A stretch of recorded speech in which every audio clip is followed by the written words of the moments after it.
welcome. So today we're going to be talking about my favourite topic pretty much ever, my hair.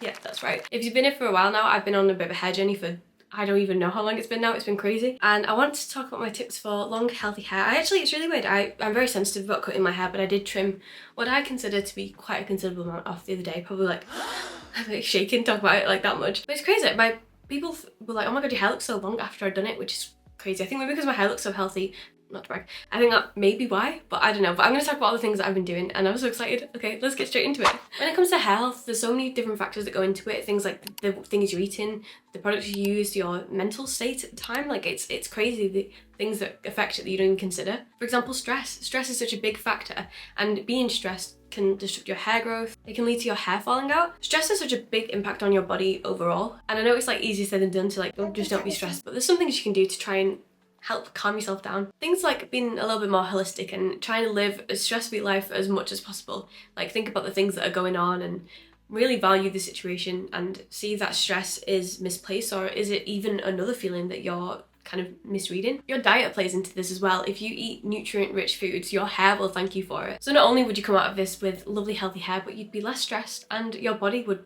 naturally be feeling better from the better foods that you're giving it. It's like a glow up, but for literally everywhere. I face a lot of stress. I think because I'm self-employed, I find every action of the day to be very stressful, and I'm not a fan of making decisions, and yet I have to make every single decision in my life what I'm having for dinner, which is such a simple question, but it's more stressful than you think. I say as if I don't eat the same perfectly balanced, nutrient-filled dish like every night, but it's all just, I find it very difficult. So I've been working on different things to try and help me de-stress, and it's been working wonderfully. I think having a good work-life balance where you can is really good. I've been switching off at a certain point in the evening and not going near my laptop. I've been do not disturb because listen, you know that thing that's like you're saving PDFs, not lives, kind of like that. If I don't get back to you after 8 p.m. and until the following morning, I don't think the world is gonna end. You should be asleep too, so good sleep. Yeah, just trying to balance things like that, and I've been moving my body a lot more, which I'm loving. There's some discussion about like things like, so run basically. I was about to be like run. I do run. I just can't do more than 5k yet.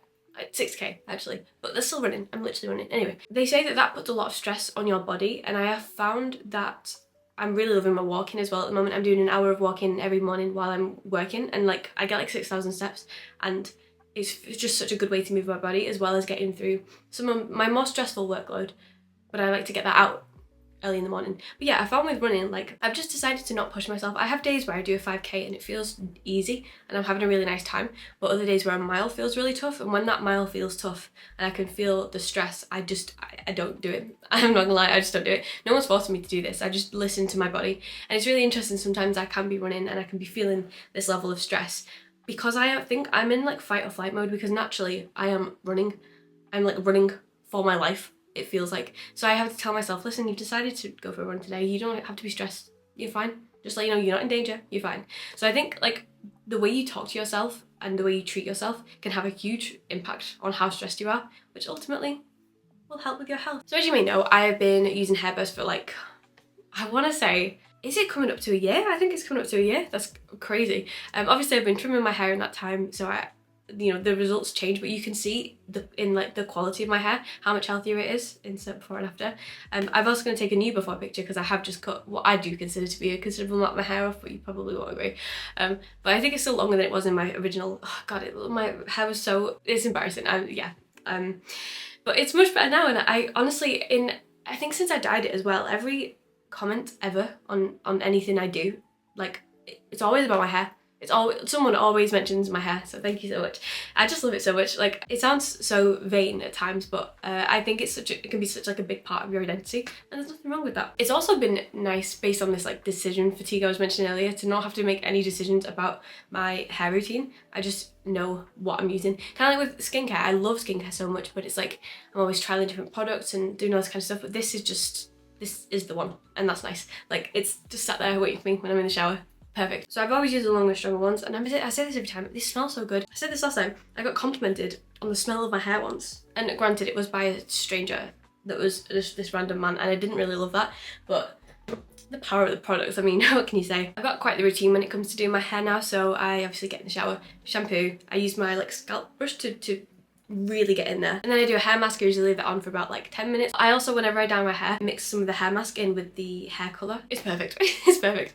And then I condition, and then when I'm out of the shower I like to use the Volume and Growth Elixir before I dry my hair, but I also use the Volume and Growth Elixir when I'm like doing a heatless method. I just spray a bit of that in to like slightly dampen my hair, and again another one that just smells amazing. And then there's the gummies. I've actually changed these recently, so I've been having the regular classic ones for just the last year, and I've noticed, this isn't like a claim that they have, but I've noticed my nails are so much stronger. I've not worn fake nails in forever, genuinely. Like they don't break. They used to be so brittle, but I'm guessing it's like all the vitamins in here that do that. But yeah, and they're absolutely delicious. Let's get out of the way.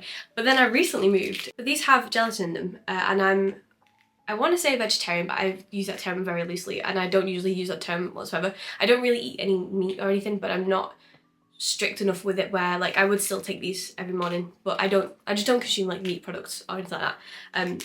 But they have vegan ones now, and the texture of these I love so much. I can't even explain it. They've got this like chewiness that I just am addicted to, and they actually look like little unicorns. My friend wanted to try some, and they were just in disbelief that it would actually look like a unicorn, and it does. I was gonna have another one. I can't. I've already had my 2 today. Stop it. But they're so addictive, and it's tough only having 2 a day. I do think, as with anything, like consistency is key. Like the fact I've been doing this every day and it's become so much part of my routine, I think is why I get such good results. I really struggle with like habits, so I've used them as a tool in my habit stacking, which is great. They're the only thing I can remember to do. I think it's like a little treat, but I make sure like I have my vitamins. I also take any of the like pills that I'm supposed to be having each day, and then I also have a full glass of water, and like all of that coming from one thing and like replenishing my body in other ways, I think is just so beneficial. It can sound silly, but I think having something that's such a staple in your life that's already a healthy habit as it is really helps you build other habits around that. I obviously go for like the longer, stronger, because that's what I want, but they have a bunch of different types for like different hair textures and stuff, which I think is great. And one thing that I always think is so important to mention, when you wash your hair, like rinse the shampoo and conditioner out, it doesn't feel like there's any residue left. Like I find it with so many other products, and like when I've like dabbled with other products even over the course of the year, like you don't feel like you fully cleaned it. This, like honestly, I can't even explain it, what the equivalent of it would be. Like it genuinely feels clean instead of like just a build-up of like nice products, you know what I mean? I've actually never looked into what's even in this, but it's got amino acids, sweet proteins, vitamin B5.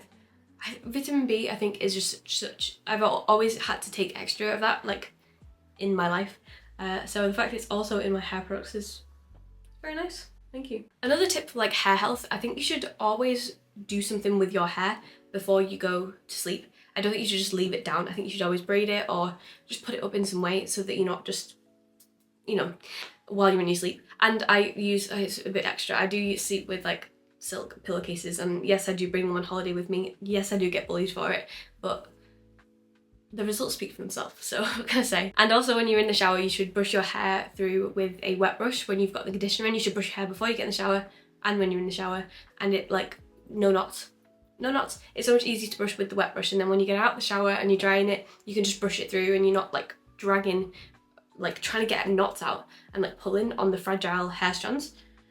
I could literally talk about this all day, but I won't. You've probably heard me talk about this before because I just love it so much, and I'm so excited to keep going with this journey and get my great before shots for the next 3 months of doing this, and we'll see a proper before and after, and I won't cut my hair again in that time, promise. Let me know if you've tried these products. I know they're pretty popular, so I'd love to hear if you've used them, what your results were like. If you have any hair tips that I might have missed, please let me know, and thank you so much. I will see you in the next one. I have a few exciting videos coming up soon, so stay tuned. Bye!